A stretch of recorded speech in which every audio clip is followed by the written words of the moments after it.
Datafolha mais recente. A campanha do presidente Jair Bolsonaro, do PL, não chegou a enviar representante ao sorteio da ordem. A do ex-presidente Lula, do PT, enviou. E nenhuma das duas confirmou presença até a data limite de 3 de junho. Pela sequência definida no sorteio, em 31 de maio, o primeiro a ser ouvido é o pré-candidato do PDT em entrevista transmitida ao vivo pelo G1 e pelo Globoplay e que ficará disponível na íntegra, tanto em vídeo como em áudio. Seja muito bem-vindo, um prazer receber o senhor. Muito obrigado, Renata. Felicitações a você por mais esse espaço. Felicitações à Globo, às organizações Globo, por dar início ao processo de debate. O que precisa mudar no Brasil só será mudado, acredite nisso, quem está nos ouvindo, a minha saudação, se nós estabelecermos uma cumplicidade com o povo. De maneira que o debate não é uma ocasião só de esgrima de argumentos. É a única chance que o Brasil tem de conhecer com profundidade os seus problemas e tirar daí a grande solução que nós precisamos para mudar o modelo econômico e o modelo. Portanto, a Globo e toda a imprensa brasileira não podem permitir que os candidatos que estão hoje pontuando nas pesquisas fujam do debate. E o eleitor devia cobrar isso. Antes da gente começar, quero só fazer uma breve memória da sua trajetória na vida pública. Aos 64 anos, ele já foi prefeito de Fortaleza, governador do Ceará, secretário de Saúde do Estado, além de deputado estadual e federal. Em 1994, ocupou o Ministério da Fazenda do governo Itamar Franco e, em 2003, assumiu a pasta da Integração Nacional no governo Lula. Candidato ao Planalto em 1998, 2002 e 2018, concorre agora pela 4ª vez. Da redação do G1, eu sou Renata Lopretti e o assunto hoje é Ciro Gomes. Segunda-feira, 13 de junho.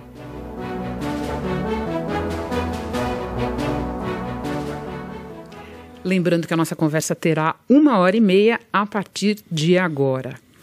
Eu começo lhe perguntando o seguinte, candidato, a situação do país é pior do que nas outras vezes em que o senhor disputou o Planalto, sob qualquer critério que leve em conta a vida real da população.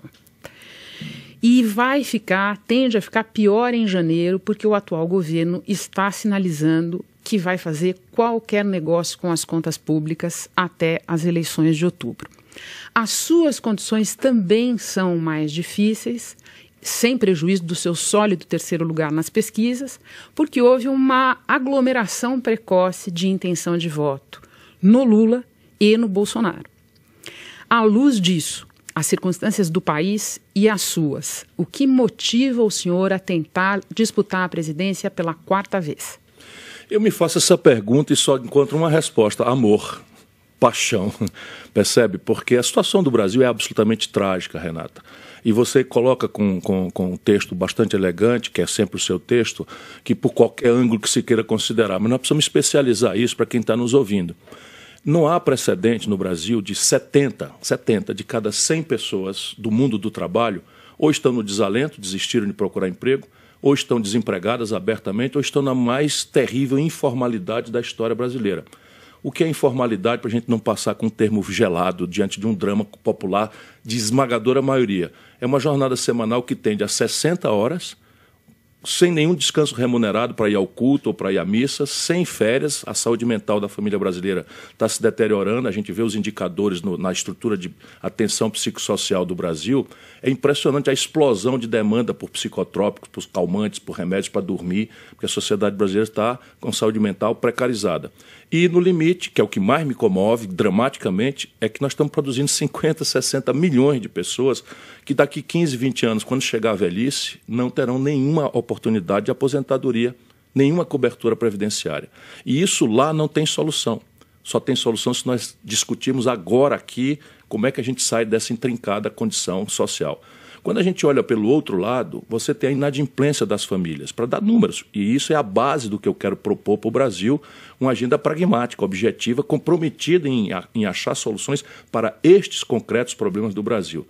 Então você tem hoje 77,8% das famílias brasileiras no limite recorde de endividamento. Vamos falar sobre cada um desses temas. 65 milhões de inadimplentes, 65 milhões de pessoas humilhadas no SPC. E isso também vale para o universo empresarial. 6 milhões de empresas estão no Serasa, que é o SPC das empresas.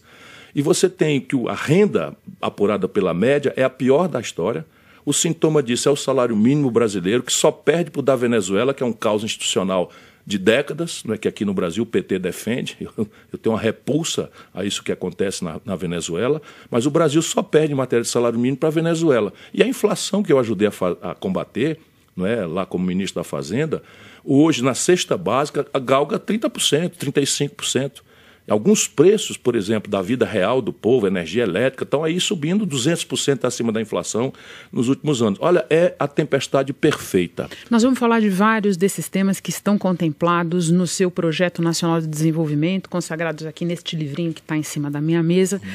Mas eu vou passar na frente deles um assunto da hora, que é combustível. Está na cabeça de todo mundo. E antes de lhe perguntar sobre a sua proposta, eu me aproveito da sua dupla condição. O senhor foi governador de estado e o senhor foi ministro da Fazenda, viu a questão dos dois pontos de vista.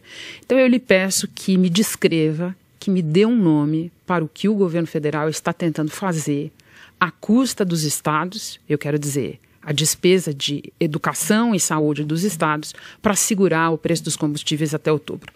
É um truque eleitoreiro criminoso. Isso que eu estou lhe dizendo. Por quê? Porque a disfunção da política de preço da Petrobras, que não é trivial, mas você anota no lucro. Então, a gente pode aprofundar e devemos aprofundar o diagnóstico disso, porque, de novo, precisamos oferecer uma saída e ela é contraditória. Ela fere interesses pragmáticos que não são propriamente ilegítimos. Mas, à luz do que está acontecendo no Brasil, tem uma proposta concreta para mudar a política de preço da Petrobras. Já falaremos dela. E nós vamos voltar. Mas, veja, quando a gente para olhar o quadro e ver que crime está cometendo o governo Bolsonaro, tentando cometer, eu espero que o Congresso Nacional, que tem se revelado, salvo o esforço respeitabilíssimo de muitos que estão ali lutando, mas, por média, o Congresso brasileiro tem feito coisas absolutamente atentatórias ao melhor interesse público brasileiro, como, por exemplo, transformar o bem de família numa coisa penhorável por banco. Isso é um negócio enojante. Pela primeira vez na história, você diz permite aquela questão da única casa que o cidadão mora. Uhum. Isso sempre foi impenhorável. Eu sou profissional do direito. Agora, para quê? Sabe? Chega no limite da crueldade. Mas veja, na questão do combustível, quando você olha o lucro da Petrobras, que é um monopólio na prática, por isso que a gente tem que considerar, porque o lucro exorbitante no mercado ele é punido com a concorrência. No caso brasileiro, a Petrobras é um monopólio de fato, não é? Embora na lei já tenha sido revogada há muitos anos. Mas ela monopoliza o mercado. Portanto, o lucro dela está na faixa de 38%, enquanto as petroleiras do mundo têm um lucro de 6%, 7%. Então, isso explica. E aí a explicação é, isto é a disfunção e eu vou fazer o quê? Eu vou manter isto, volto a dizer, não é que seja trivial nem irrelevantes os legítimos interesses envolvidos nesse conflito, mas tirar dinheiro da educação mala e porca que se oferece ao povo brasileiro. Tirar dinheiro da saúde, que é um verdadeiro escárnio. Só para entenderem do que a gente está falando, como vai tirar muito mais dos estados do que da União, são os estados que vão ficar comprometidos na sua capacidade de financiar o básico de educação e saúde. Exatamente isso. Então, o que o governo Bolsonaro está propondo? Tirar dinheiro da saúde e da educação, que é basicamente provida pelos estados e municípios, porque os municípios também têm uma cota parte desse ICMS, para financiar o lucro exorbitante, selvagem, do acionista minoritário. Essa é a grande canalice. E não é para resolver o problema, é para atravessar o período eleitoral, Renata. Tenha paciência, é até dezembro. E queimar uma Eletrobras no meio. E queima mais do que uma Eletrobras, sabe? E a Eletrobras só tem uma, que é que nem aquela brincadeira da mãe só tem uma, é uma piadinha boba que não cabe nessa coisa aqui. Mas a Eletrobras só tem uma. Então, veja, e como é que vão os estados? Deixa eu te dizer, 23 dos 27 estados brasileiros e Distrito Federal incluso estão com a linha d'água do ajuste fiscal mortais. E não são estados triviais. São Paulo, Rio de Janeiro, Minas Gerais, Rio Grande do Sul estão pendurados aqui e ali com liminares para não pagar a dívida com a União. Quebrados. Então você vai pegar estados que já estão ilíquidos, que são responsáveis por um financiamento mal e porco, não é? Da educação e da saúde, da segurança pública, que são os grandes dramas da população brasileira, para subsidiar com este dinheiro por apenas 3 meses, que é o período que o Bolsonaro quer de novo enganar a sociedade brasileira, uma política de exorbitância de lucros do acionista minoritário. Isso é um crime. Para completar o capítulo combustíveis, eu quero então que o senhor fale da sua proposta, que é a de trocar a atual política de preços de paridade com o mercado internacional, preços da Petrobras, por uma política de custo e rentabilidade. Gostaria que o senhor explicasse como ela funcionaria e, principalmente, como garantir com essa política que se possa fazer a necessária importação de combustível refinado, o Brasil precisa disso, e garantir o preço do petróleo brasileiro lá fora. Esclarecer, ainda que eu procure ser breve, para que as pessoas entendam o que está acontecendo. No mundo do petróleo não existe concorrência franca, como no mundo da pipoca, no mundo do pão, no mundo do refrigerante, que você não gosta do preço aqui, vai do outro lado da rua e compra. Isso não existe no mundo do petróleo. 80% do petróleo do mundo são estatais, 20% um oligopólio de 7 irmãs. E entre aqueles 80% ainda há uma distorção central no mercado, que é a OPEP. Por exemplo, a Rússia, não sendo da OPEP, ela joga em linha, joga em parceria, joga em dupla com a OPEP. E eles ali definem politicamente oferta para balizar preço. Então estoura o barril de petróleo para 140, a OPEP teria a oportunidade de ganhar dinheiro no curto prazo, expandindo o consumo. Não, elas não fazem. Para quê? Porque ganham escala. Isso é o que a gente precisa entender. Então, a primeira grande questão, o Brasil tomou uma opção lá atrás, datava o Brasil de 1954, de buscar autossuficiência em petróleo, que é um insumo energético que diz da vida e da morte das nações, porque está embutido em tudo, e uma nação é ou não soberana mesmo se ela tiver gestão plena sobre seus recursos energéticos. Chegamos à proeza de termos excedente em petróleo. Essa é a formação básica. O Brasil não é um país importador de petróleo. O Brasil tem excedente entre o que nós produzimos... Importa refinado. Mas importa refinado porque a Petrobras, de um tempo para cá, abandonou sua estratégia de verticalização, de refino, e cancelou projetos que estavam bastante andados. São o projeto da Refinaria Prêmio do Maranhão, a Refinaria Prêmio do Pecém, no Ceará, a Abreu e Lima, em Pernambuco, o Comperj, no Rio de Janeiro, e a ampliação e adaptação das refinarias tradicionais aos petróleos mais leves, mais pesados que o pré-sal impõe.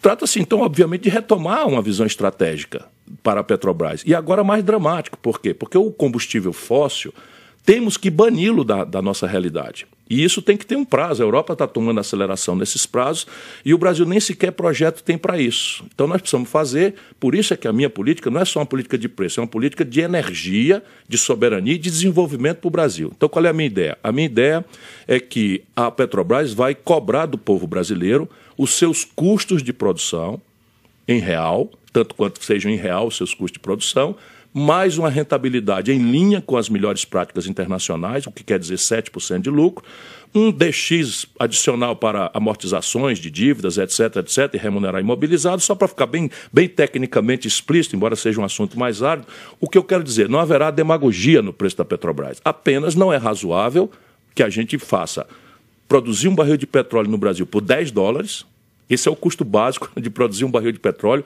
pelo extraordinário ganho de escala do pré-sal no Brasil. E a gente cobre, né, depois de botar em cascata, lucros e transferências e refinos e impostos, tudo junto, fica 30. A gente devia cobrar 30. Não, nós estamos cobrando o preço de oportunidade em Roterdã. Como se o Brasil importasse 100% ou se o Brasil tivesse a oportunidade de, não vendendo aqui, vender para o estrangeiro. Qual é a razão disso, para a gente ser muito sério? É que o Fernando Henrique e o Lula, o mesmo modelo econômico, rigorosamente o mesmo modelo econômico, venderam 60% do capital não votante da Petrobras ao capitalista privado. Que, com toda a legitimidade, eu não sou nenhum poeta do ramo, eu sou uma pessoa muito séria. E eu pretendo garantir que o Brasil será um país sempre muito sério e muito respeitado. Mas o acionista minoritário, que tem 60% do capital não votante, pressionou e ganhou.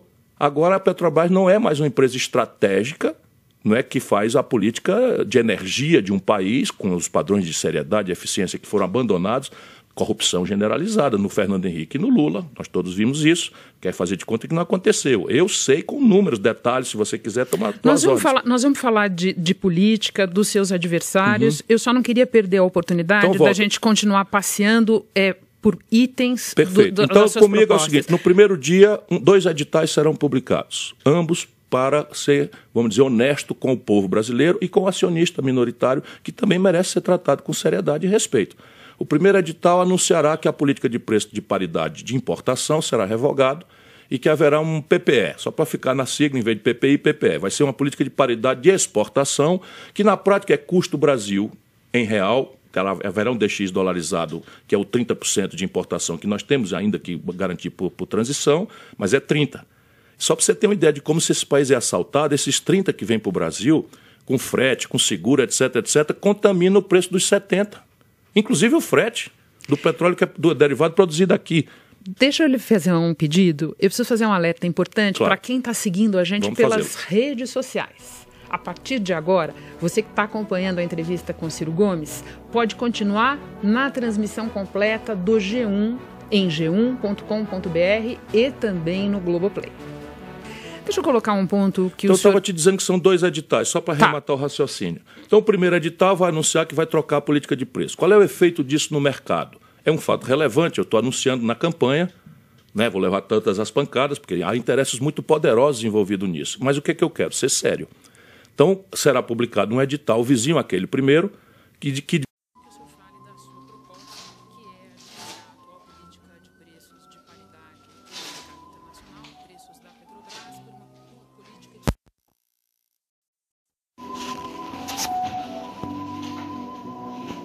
rentabilidade. Gostaria que o senhor explicasse como ela funcionaria e, principalmente, como garantir com essa política que se possa fazer a necessária importação de combustível refinado, o Brasil precisa disso, e garantir o preço do petróleo brasileiro lá fora. Esclarecer, ainda que eu procure ser breve, para que as pessoas entendam o que está acontecendo. No mundo do petróleo não existe concorrência franca, como no mundo da pipoca, no mundo do pão, no mundo do refrigerante, que você não gosta do preço aqui, vai do outro lado da rua e compra. Isso não existe no mundo do petróleo. 80% do petróleo do mundo são estatais, 20% um oligopólio de 7 irmãs. E entre aqueles 80% ainda há uma distorção central no mercado, que é a OPEP. Por exemplo, a Rússia, não sendo da OPEP, joga em linha, joga em parceria, joga em dupla com a OPEP. E eles ali definem politicamente a oferta para balizar preço. Então estoura o barril de petróleo para 140, a OPEP teria a oportunidade de ganhar dinheiro no curto prazo, expandindo o consumo. Não, elas não fazem. Para quê? Porque ganha escala. Isso é o que a gente precisa entender. Então, a primeira grande questão, o Brasil tomou uma opção lá atrás, datava o Brasil de 1954, de buscar autossuficiência em petróleo, que é um insumo energético que diz da vida e da morte das nações, porque está embutido em tudo, e uma nação é ou não soberana, mesmo se ela tiver gestão plena sobre seus recursos energéticos. Chegamos à proeza de termos excedente em petróleo. Essa é a informação básica. O Brasil não é um país importador de petróleo. O Brasil tem excedente entre o que nós produzimos. Importa refinado. Mas importa refinado porque a Petrobras, de um tempo para cá, abandonou sua estratégia de verticalização, de refino, e cancelou projetos que estavam bastante andados. São o projeto da Refinaria Prêmio do Maranhão, a Refinaria Prêmio do PECEM no Ceará, a Abreu e Lima em Pernambuco, o Compeg no Rio de Janeiro, e a ampliação e adaptação das refinarias tradicionais aos petróleos mais leves, mais pesados que o pré-sal impõe. Trata-se, então, obviamente, de retomar uma visão estratégica para a Petrobras. E agora mais dramático, por quê? Porque o combustível fóssil, temos que bani-lo da nossa realidade. E isso tem que ter um prazo. A Europa está tomando aceleração nesses prazos e o Brasil nem sequer projeto tem para isso. Então nós precisamos fazer, por isso é que a minha política não é só uma política de preço, é uma política de energia, de soberania e de desenvolvimento para o Brasil. Então qual é a minha ideia? A minha ideia é que a Petrobras vai cobrar do povo brasileiro os seus custos de produção em real, tanto quanto sejam em real os seus custos de produção, mais uma rentabilidade em linha com as melhores práticas internacionais, o que quer dizer 7% de lucro, um DX adicional para amortizações de dívidas, etc., e remunerar imobilizado, só para ficar bem tecnicamente explícito, embora seja um assunto mais árido. O que eu quero dizer, não haverá demagogia no preço da Petrobras, apenas não é razoável que a gente faça produzir um barril de petróleo no Brasil por $10, esse é o custo básico de produzir um barril de petróleo, pelo extraordinário ganho de escala do pré-sal no Brasil. E a gente cobre, né, depois de botar em cascata, lucros e transferências e refinos e impostos, tudo junto fica 30. A gente devia cobrar 30. Não, nós estamos cobrando o preço de oportunidade em Roterdã. Como se o Brasil importasse 100% ou se o Brasil tivesse a oportunidade de, não vendendo aqui, vender para o estrangeiro. Qual é a razão disso, para a gente ser muito sério? É que o Fernando Henrique e o Lula, o mesmo modelo econômico, rigorosamente o mesmo modelo econômico, venderam 60% do capital não votante da Petrobras ao capitalista privado. Que, com toda a legitimidade, eu não sou nenhum poeta do ramo, eu sou uma pessoa muito séria. E eu pretendo garantir que o Brasil será um país sempre muito sério e muito respeitado. Mas o acionista minoritário, que tem 60% do capital não votante, pressionou e ganhou. Agora a Petrobras não é mais uma empresa estratégica, não é, que faz a política de energia de um país com os padrões de seriedade e eficiência que foram abandonados, corrupção generalizada no Fernando Henrique e no Lula, nós todos vimos isso, quer fazer de conta que não aconteceu. Eu sei com números, detalhes, se você quiser tomar... Nós vamos falar de política, dos seus adversários, eu só não queria perder a oportunidade da gente continuar passeando por itens. Perfeito. Então comigo é o seguinte, no primeiro dia, 2 editais serão publicados, ambos para ser, vamos dizer, honesto com o povo brasileiro e com o acionista minoritário, que também merece ser tratado com seriedade e respeito. O primeiro edital anunciará que a política de preço de paridade de importação será revogado e que haverá um PPE, só para ficar na sigla, em vez de PPI e PPE. Vai ser uma política de paridade de exportação, que na prática é custo Brasil em real. Haverá um DX dolarizado, que é o 30% de importação que nós temos ainda que garantir por transição, mas é 30%. Só para você ter uma ideia de como esse país é assaltado, esses 30 que vêm para o Brasil, com frete, com seguro, etc., contaminam o preço dos 70. Inclusive o frete do petróleo que é do derivado produzido aqui.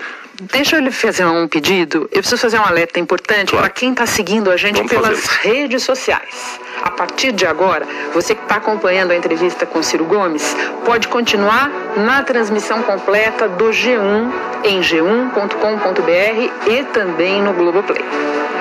Deixa eu colocar um ponto que Então, só para te dizendo que são 2 editais, só para arrematar o raciocínio. Então, o primeiro edital vai anunciar que vai trocar a política de preço. Qual é o efeito disso no mercado? É um fato relevante, eu estou anunciando na campanha, né, vou levar tantas as pancadas, porque há interesses muito poderosos envolvidos nisso. Mas o que é que eu quero? Ser sério. Então, será publicado um edital vizinho, aquele primeiro, que vai anunciar para o mercado global, que é um fato relevante, que a Petrobras, o governo, o controlador, eu, no caso seu titular, vamos comprar no mercado todas as ações que alguém quiser revender de volta, até o limite de integralizarmos de volta 60% do capital verdadeiro da Petrobras. Para quê? Só uma questão que eu queria colocar para o senhor. A gente prestou atenção no que o senhor tem falado sobre recompra de ações e fizemos uma conta. A última vez que nós fizemos essa conta no assunto foi na semana passada. Se a gente pensar só nas ações que estão em mãos de estrangeiros, as ações negociadas na Bolsa Americana, a gente estaria falando hoje em algo como 170 bilhões. Não chega a tudo isso porque a cotação vai cair. Percebe? Quando anunciar e for vitoriosa uma proposta de que a cotação vai cair, esses preços serão outros que a gente não é possível de dizer hoje. Mas o que é que eu pretendo fazer? Comprar com leilão reverso. Então, quem quiser vender para o Brasil, pelo menor preço que der, um leilão reverso. Significa quem der o menor preço, o governo compra primeiro. E nós temos ativos para isso. E especialmente porque nós vamos trocar ativos. Repare bem, eu não estou falando que nós vamos jogar isso no mar. Nós vamos trocar um ativo, percebe, financeiro, por um ativo real, que é a ação da Petrobras, que é uma empresa extraordinariamente rentável, distribuiu 48 bilhões de reais de lucro no trimestre, 102 bilhões de reais. Mas o que eu vou fazer? Eu vou restaurar a Petrobras como uma empresa de energia e senhor dela, eu vou reconvertê-la na maior empresa de energia limpa do mundo. Hidrogênio verde, sabe, eólica, solar, porque ela tem a capacitação de capital, de engenharia e de liderança tecnológica que o Brasil precisa despertar. Vamos para o endividamento das famílias. Vamos. Algo como 7 em cada 10 famílias brasileiras estão endividadas. Esse problema, o senhor sabe, foi agravado pela pandemia, mas vem de mais longe. Já na campanha de 2018, o senhor tinha a proposta Nome Limpo para renegociar essas dívidas. E na atual pré-campanha, o senhor promoveu uma conversa com o ex-presidente do Banco Central, Armínio Fraga, no seu canal do YouTube. Uma conversa muito interessante em que ele não descartou, nem desmereceu a sua proposta, mas fez a seguinte ponderação.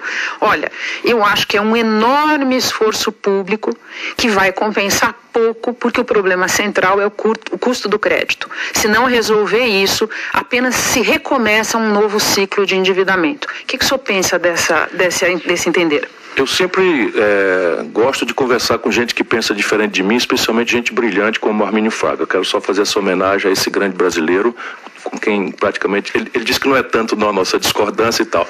Mas deixa eu lhe dizer, eu apresento uma proposta que tem começo, meio e fim, ela é orgânica. Então, se você pegar só um ladinho dela, às vezes você não compreende. Talvez tenha sido o que o Arminio fez. O PIB brasileiro está estagnado. E não está estagnado pelo Bolsonaro, que é um desastre. Está estagnado porque o modelo econômico, câmbio flutuante para a primária meta de inflação, esse é o centro do meu debate com Arminio Fraga, e teto de gastos agravando tudo isso, proíbe o Brasil de crescer. Crescer no Brasil agora é um efeito colateral ser possível e é impossível. Os números são concretos. Fica o Lula acenando com grande estelionato eleitoral, que vai voltar um tempo místico de picanha e cerveja. Isso é grande mentira, nunca aconteceu isso na história brasileira, mas o Lula está muito longe de entender, como você introduziu a nossa conversa hoje, que o Brasil é outro. De 2003 para cá, as coisas se deterioraram, o mundo é outro. Se deteriorou também no planeta Terra as condições objetivas para um país defasado tecnologicamente como o Brasil. Olha, você não tem ideia de quanto o desafio é grave e constrangedor. Por isso que eu só quero ser presidente se eu conseguir passar a ideia. Então veja, o PIB brasileiro tem 4 motores que o impulsionam para que ele cresça. Se eu estou propondo que nós vamos retomar o desenvolvimento, eu tenho que entender quais são os pulsos que fazem o desenvolvimento crescer. O primeiro tem a ver com esse assunto, a gente volta aos outros depois. O consumo das famílias. Ninguém precisa ser brilhante economista para entender. Se as famílias têm o consumo expandido, o comércio vende mais, contrata mais gente, encomenda mais da indústria, a indústria com mais encomenda contrata mais gente, encomenda mais matéria-prima e a traquitana da economia roda. Ora, se o consumo das famílias tem essa importância de 60% do PIB, quando ele cresce, eu preciso mexer nisso, senão não tem desenvolvimento. É mentira, não é, Paulo Guedes? É mentira, percebe? De onde é que vem o consumo das famílias? Emprego, renda, nós já examinamos, estão deprimidos como nunca. E do crédito, é aqui onde eu posso fazer uma política pública antes do país crescer. E é uma coisa tão simples, as pessoas debocham porque há um enorme... Não você, digo, assim, o sistema financeiro que cuidou de debochar, porque sabem que é possível, e eu digo a vocês, nós fazemos isso no Ceará há anos, todo mês. Sabe o que é? É assim, vai no leilão do Serasa, entra no Google e eles dão um desconto de 90%. Se o governo entra e pega as grandes corporações de crediário, Casa Marisa, Casa Bahia, Loja Marisa, Casa Bahia, etc., e chama e conversa, nós vamos fazer aqui um programa sério e nós vamos oferecer publicamente um leilão reverso. Você tem uma carteira de passivos que não vai recuperar, quanto maior o desconto que você der, mais cedo você entra no programa. Então, se eu consigo 90%, eu vou financiar 10%. Só que esses 10% não tem quem financie. E na condição do juro pessoal brasileiro que chega a 1000% ao ano, eu rio para não chorar. Ninguém vai financiar. E isso é o que o Arminio está vendo, o custo do crédito. Então isso aqui é uma etapa que nós vamos voltar a falar nela. Mas eu faço o quê? Eu pego o Banco do Brasil e a Caixa Econômica, por isso eles têm que permanecer públicos, sensíveis a uma política pública, dentro de um padrão de eficiência. Eu pego o seguinte, eu troco o juro de 1000%, de 400%, de 500%, de 282%, que é o juro do crédito pessoal que o Banco do Brasil cobra hoje, criminosamente, porque está cartelizado com os outros bancos privados, e eu faço isso com juro de 30%. Se o custo de captação de depósito à vista é 0, o banco vai ganhar uma fortuna, mas eu troco o juro de 30 e eu reponho isso em 36 vezes e liberto o povo brasileiro, mas do lado tem um programa de reeducação financeira para todo mundo aprender a ler a letrinha pequenininha, sabe, para não ficar comprando coisa sem poder comprar, etc. Candidato, deixa eu dizer algo assim... Me chama de Ciro. Não posso. Eu sei, o manual de redação. Tá? Não, é mais do que manual de redação, é uma maneira de tratar de maneira igual os candidatos, de ser equânime no tratamento. Então, é disso que se trata. Eu ia lhe falar da minha alegria porque nós recebemos uma quantidade muito grande de perguntas do público para essa entrevista. Algumas delas eu procurei incorporar já nos meus temas. Outras estão separadas para fazer para o senhor aqui. E o Matheus Aniceto manda uma pergunta que é de muita gente. Ao ler a pergunta dele, eu estou lendo a pergunta de muitas pessoas que querem ouvir o senhor sobre isso, porque esse assunto está na cabeça de todo mundo. Como o senhor pretende diminuir o número de 33 milhões de pessoas passando fome no Brasil? E eu aproveito, dou a mão para o Matheus e lembro que o senhor tem essa proposta de implementar um programa de renda mínima que venha agregar Auxílio Brasil, seguro-desemprego e aposentadoria rural. Benefício de prestação continuada. Você pode responder ao Matheus e a mim. Olha, Matheus, primeiro a gente devia entender que isso é um assunto de ordem pública, porque isso é ideológico. Sob o ponto de vista neoliberal, é a lei da selva. Quem for podre que se arrebente. E essa é a lei que prevalece no Brasil. A gente tem que fazer as coisas por camadas. Primeiro, um país que nasce em 2 milhões e qualquer coisa de crianças por mês e que não cresce, vai produzir eterna frustração, miséria, pobreza e fome. Se a gente não fizer o país crescer estrategicamente, e essa é a síntese do meu projeto, assumir um compromisso, e isso é arriscado, importa em custos políticos, importa em, inferir interesses pragmáticos, que é o que eu quero tratar todas as vezes que eu tiver oportunidade, como estou tendo aqui, de conversar, né, lucidamente sobre os problemas do Brasil, e as propostas que era congelar a tabela de procedimentos do SUS na rede conveniada. Então, desde lá até cá, é tudo igual, é a mesma gente. Quer dizer, pessoas diferentes fazendo a mesma coisa. Então, nós simplesmente fechamos no Brasil milhões de leitos de uma rede conveniada. Por quê? Porque essas redes ficaram infinanciáveis. E a demanda da população crescendo. Então, os estados e municípios foram obrigados a expandir. Só que o per capita da União Federal está relativamente caindo. Embora o volume absoluto possa se oferecer uma saúde bem melhor do que está aí. E isso é a minha proposta. Então, há uma eficiência na gestão, nós temos que introduzir avaliação, satisfação do cliente, e temos que ir lá na ponta, porque esse país tem uma disfuncionalidade na formação dos recursos humanos que está se tornando trágica. Seria risível se não fosse trágico. Deixa eu te dar aqui um dado da minha profissão. O Brasil tem, pelo dado que eu li, e ainda estou duvidando dele, o Brasil tem hoje, só no nosso país, tantos cursos de direito quanto o planeta Terra inteiro tem, junto. Resultado, nós mentimos para a meninada que estamos dando curso superior, eles se submetem a exame de ordem, 82% não passam. O Lula mandou trazer médico de Cuba. Tenha paciência, um país como o Brasil, resolver que a atenção básica tem que ser trazendo recursos humanos de um país como Cuba, que é do tamanho do Rio Grande do Sul e mais pobre do que o Rio Grande do Sul. Percebe? Esses são os limites conceituais de um debate estrangulado no Brasil. Eu pretendo meter a mão nisso daí. Nós precisamos fazer aí. Como é isso? É o seguinte, a melhor escola de medicina do Brasil, pelo ranking do MEC, está em Sobral. E é federal. Porque eu ajudei a formar essa escola. E ela forma a saúde da família, forma um generalista. E o menino e a garota que se formam, eles vão dar uma atenção básica, vão se aprofundar no perfil epidemiológico do nosso povo, vão responder 80% das demandas de saúde e depois vão ficar ricos. Mas antes, é por isso que eu quero criar uma carreira de Estado, para que os profissionais de saúde sejam locados onde eles estão, a formação não seja, uma rendição ao corporativismo. Vamos passar para um assunto que no momento literalmente grita na nossa frente, que é o assunto da Amazônia. O senhor tem dito que não faz sentido tentar resolver o problema da Amazônia a esta altura com repressão. Eu acho que entendo o que isso quer dizer, mas quero colocar para a nossa reflexão aqui o seguinte: crimes de todos os tipos estão escalando na região e muita gente entende que a certeza de impunidade está na origem de casos como dos assassinatos do indigenista Bruno Pereira e do jornalista Dom Phillips. Lhe ocorre, eu sei que a competição é difícil hoje em dia, mas lhe ocorre algum outro lugar mais carente de aplicação da lei, de fiscalização e de repressão do crime do que a Amazônia no momento?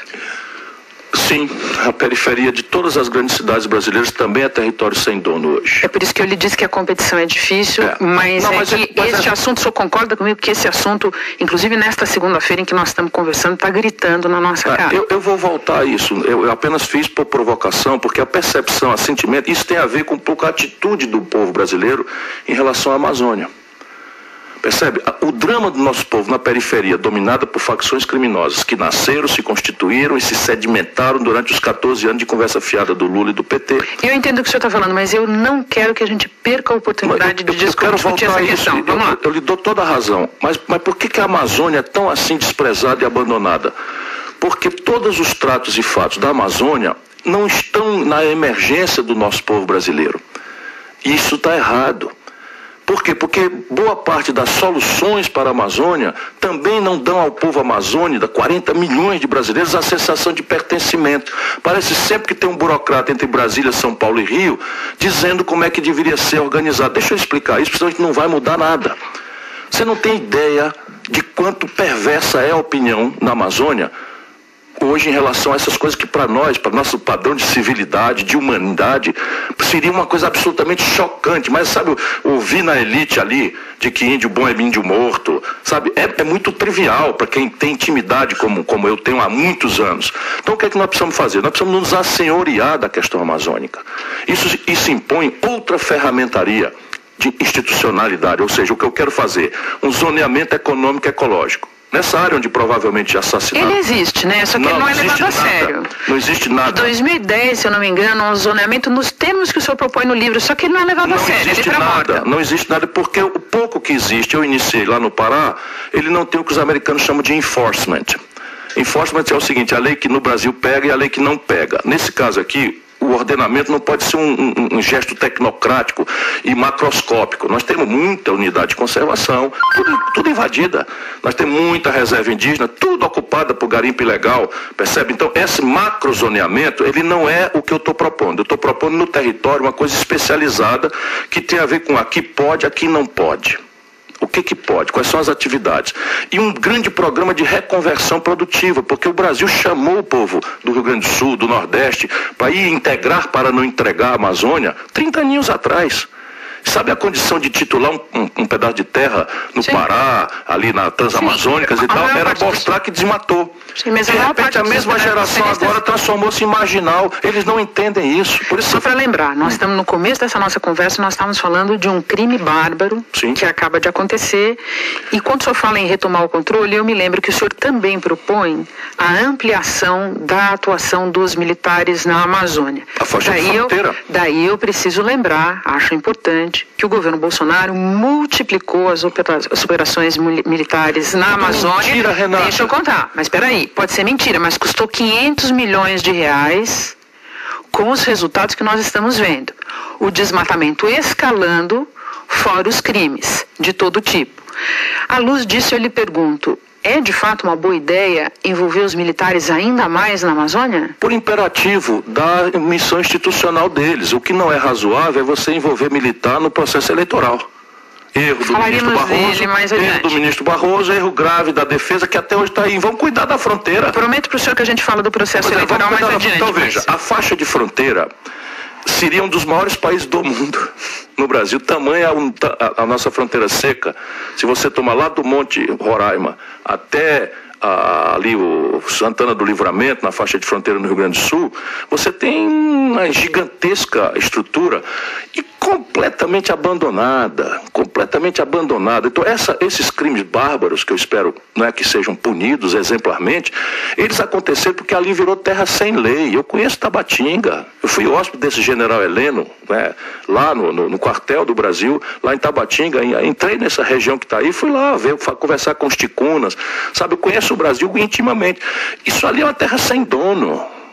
Os militares estão muito longe de cumprir mais remotamente o ordenamento espacial da Força Terrestre Brasileira, sabe, não guarda nenhuma coerência com as verdadeiras tarefas que nós temos que ter. Então, assim, a operação é o típico exemplo para inglês ver, ou, agora nem inglês ver, a imprensa fazer de conta que tem alguém. Esse Bolsonaro é um grande picareta. Em relação a esses dois criminosos, a esses dois crimes que foram duas vítimas do crime, o Bolsonaro os inculpou. Sim. É verdade. E já que o senhor falou de crime bárbaro, saímos da Amazônia, mas tem um outro que eu não posso deixar Sim, mas repare, ali na região é pesca, é mineração, mas sabe quem está tomando conta? General Heleno, eu estou sabendo o que está acontecendo. É o narcotráfico com o olho fechado das Forças Armadas Brasileiras. Sim, eu lembro que o vice-presidente, general Mourão, já disse com todas as letras, nós demos inclusive no podcast o assunto, que os garimpeiros estão lá de maneira ilegal e não há nada para fazer a esse respeito. Outro dia uma draga engoliu 2 crianças em Yanomami. Esses camaradas que estão nos governando, vai esquentando assim quando eu sinto isso. Esses camaradas que estão nos governando são os grandes traidores da pátria. Você imagina o presidente da sua república pedir ao presidente dos Estados Unidos para ajudar ele na eleição? Sim. Deixa eu lhe falar, porque o senhor também declarou publicamente que ficou estarrecido. O Brasil assistiu, e quando eu digo assistiu mesmo, porque viu o vídeo, a tortura e morte de um cidadão negro, Genivaldo Jesus Santos, no que ficou conhecida candidato como a Câmara de Gás da Polícia Rodoviária Federal. Se o senhor fosse presidente, que providência o senhor teria tomado nesse caso? Eles evidentemente estariam imediatamente afastados das suas funções, responderiam ao inquérito administrativo para serem demitidos e tem que responder a júri, porque cometeram um crime doloso contra a vida, um homicídio. O senhor tiraria do cargo o diretor da Polícia Rodoviária Federal? No primeiro minuto. O ministro da Justiça cairia? Também. Veja, sabe por quê? Porque isso aqui cria uma tensão. Eu já fui governador. Eu tinha no meu imaginário, eu fui eleito com 32 anos de idade, o mais jovem governador da história do Brasil. E eu tinha duas coisas na minha cabeça que eu não tinha segurança. O garotão nem tinha segurança de fazer isso, fazer aquilo, ia fazer educação, ia fazer... Mas eu tinha o seguinte, como é que agora, da hora que eu assino um papel, posse de governador, para frente eu sou responsável por tortura nas delegacias. Que para mim tortura é a maior aberração, covardia que alguém pode cometer contra um ser humano. Não é? Essa é a minha formação jurídica. E a outra era o banco. E como é que eu tenho um monte de dinheiro dos outros, que eu não estou lá olhando, prestando atenção, e como é que eu vou garantir que não vão roubar esse dinheiro?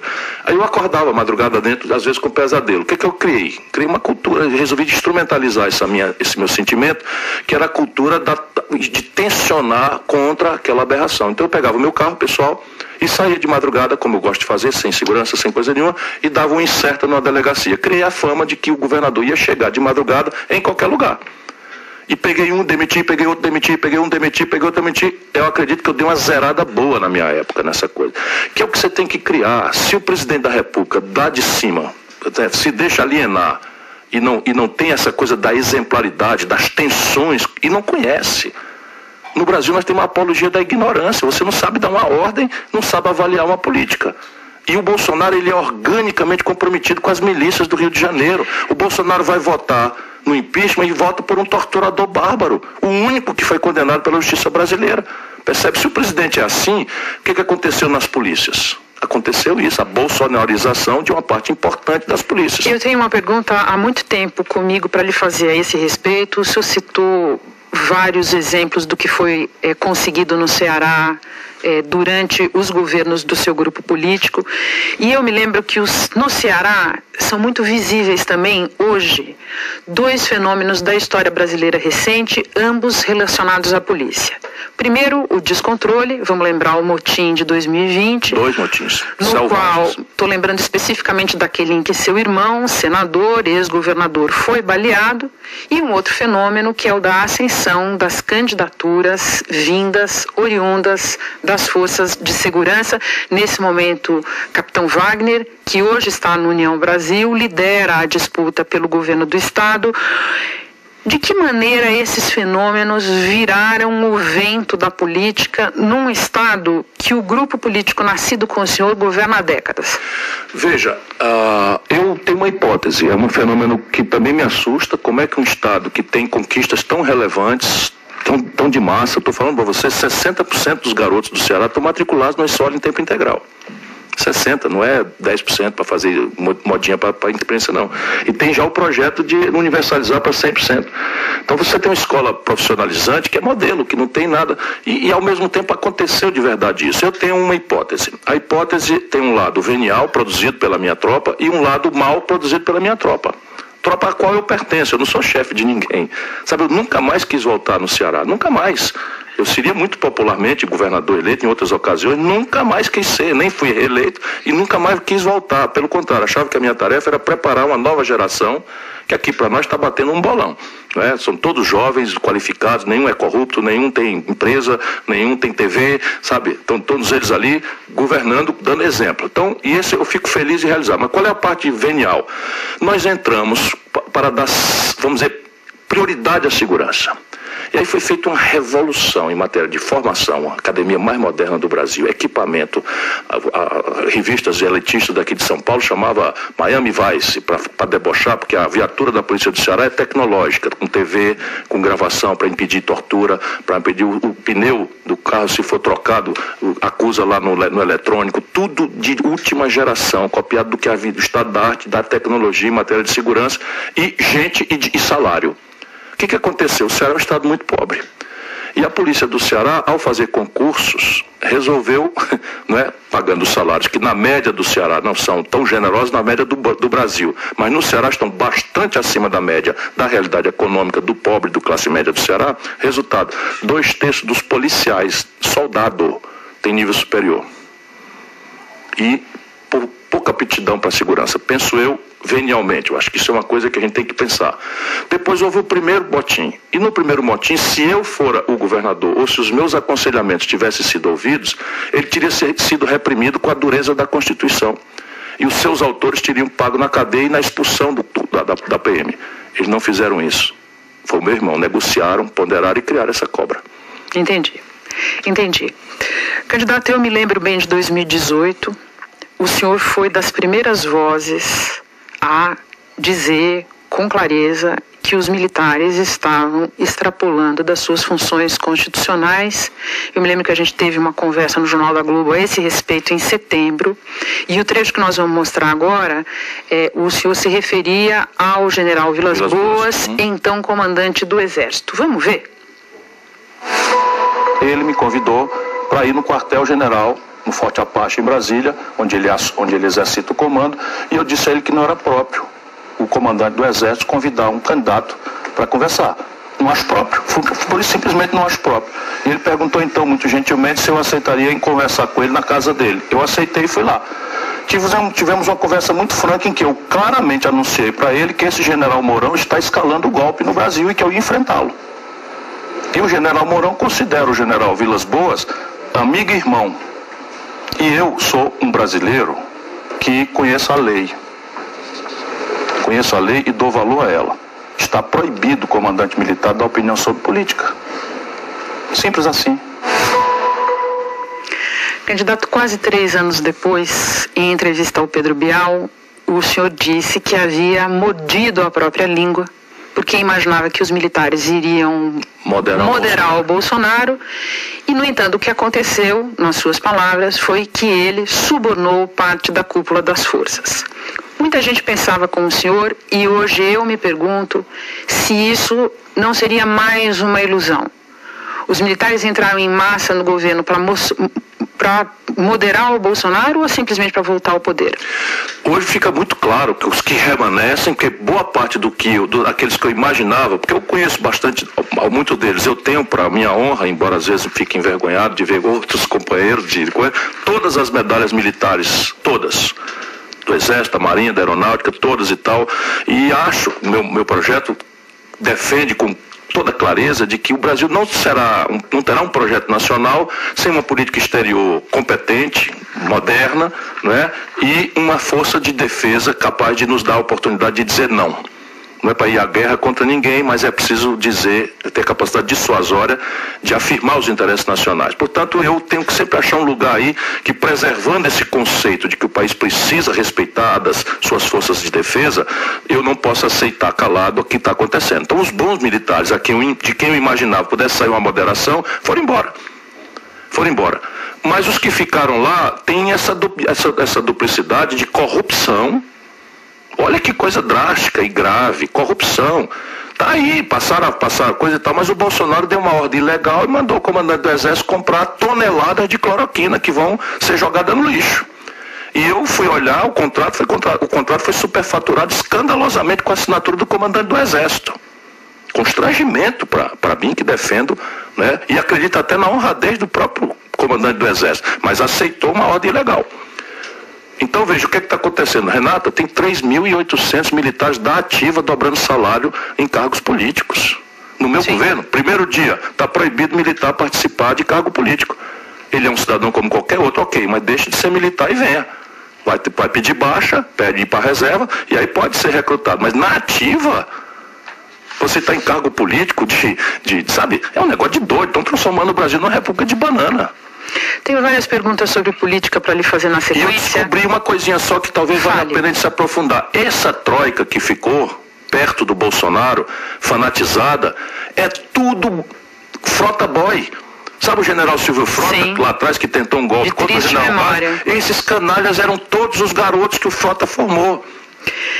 Antes de passar para várias questões de política que eu preciso fazer, eu não vou deixar de fazer a pergunta do Rafik Freire Matos. O senhor falou de propostas para várias áreas. Ele quer saber de como recuperar o investimento em ciência, candidato. A meta de um país como o nosso especialmente com o retardo extenso que está se acelerando com a velocidade que o mundo está experimentando, é de algo ao redor de 3% do PIB, por menos. E nós estamos com um investimento global, não é um investimento em ciência e tecnologia, um investimento global no Brasil em investimento. 4 trilhões e 800 bilhões de reais o orçamento, 25 bilhões de reais é o investimento. Com um teto de gasto de 20 anos, com o status constitucional, eu vou pegar 25 bilhões, que é o pior da história, vou botar a inflação de 10, 12% em cima e isso vai me perenizar por 20 anos. Ou seja, matam o país. É isso que a gente precisa esclarecer. O senhor está dizendo para o Rafik que precisa inverter toda a lógica. Porque qual é o teto de gasto? Eu gasto em ciência e tecnologia 0,75% do PIB, mal e porcamente, sem uma organicidade, sem um planejamento, sem uma interação com a comunidade técnico-científica que otimize, né, os investimentos. Eu estou fazendo coisas terríveis. A única fábrica de microprocessador abaixo da linha do Equador se chama Ceitec, está lá no Rio Grande do Sul. O projeto dessa gente é fechar. Numa hora que está faltando microprocessador. É um desastre o que está acontecendo. Estão transformando nosso país numa ex-nação.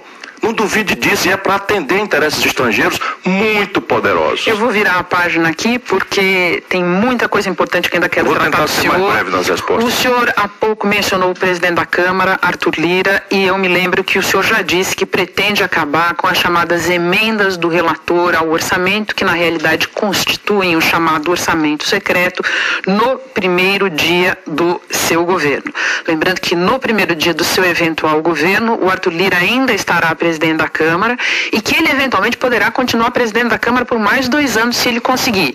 Como é que o senhor vai fazer para conciliar essas duas coisas? Acabar com o orçamento secreto e eventualmente encontrar no comando do Congresso, na cúpula do Congresso, as mesmas pessoas que estão lá hoje. Como é que eu vou fazer para esta e para todas as outras questões? Como é que eu vou mudar o modelo de financiamento, o modelo tributário, o modelo previdenciário e tal? Essa é uma grande questão. É um gesto e 4 providências.